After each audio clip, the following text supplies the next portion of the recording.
శ్రీకాకుళం నగరం స్థానిక తురాయి చెట్టు వీధికి చెందిన అల్లిపిల్లి సత్యవతి అనే బాలిక కుటుంబానికి చిన్నారులు నిత్యావసర సరుకులు అందించారు. నగరానికి చెందిన నల్లా గౌతమి కుమార్తె సాయి అక్షర సాయి కీర్తనల జన్మదినం సందర్భంగా ఈరోజు సేవా కార్యక్రమం నిర్వహించామని గౌతమి తెలిపారు. సత్యవతి వయసు 24 కాగా ఎదుగుదల ఆగిపోవడం, కొన్ని అనారోగ్య కారణాలతో మాటలు రాక, చూపులు సైగలతో చేతులు కాళ్ళు పడిపోయి మంచానికే పరిమితమయ్యారని, వీరి పరిస్థితిని emergency blood service Nandi Umashankar తన వాట్సాప్ స్టేటస్ ద్వారా విషయం తెలుసుకున్నానని, ఈరోజు తన కుమారుడి జన్మదినం కావడంతో వీరి కుటుంబానికి 2 నెలలకు సరిపోయే నిత్యావసర సరుకులతో పాటు కొంత నగదుని, అలాగే శాంత అనురాగ్ నిలయంలో పిల్లలకు, వృద్ధులకు, నగరంలో పలు ముఖ్య కూడళ్లలో ఉండే అభాగ్యులకు అన్నదానం ఎమర్జెన్సీ బ్లడ్ సర్వీస్ ద్వారా అందించామని అన్నారు.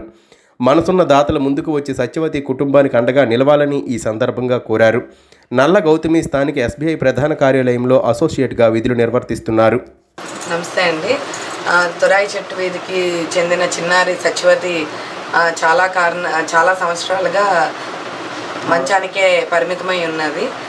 ఆ విషయం నాకు ఉమాగారి ద్వారా తెలిసింది. ఈరోజు మా పిల్లలు పుట్టినరోజు సందర్భంగా ఎవరికైనా ఏదైనా సాయం చేయాలని అనుకున్నాను.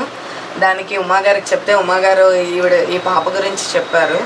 సో నా వంతు చిరు సహాయంగా నిత్యావసర సరుకుల్ని అందజేయడం జరిగింది. అలాగే ఎవరైనా ముందుకి మనలాగే ఇంకా ఎవరైనా దాతలు ముందుకు వచ్చి ఈ పేద కుటుంబాన్ని ఆదుకోవాల్సిందిగా కోరుచున్నాను.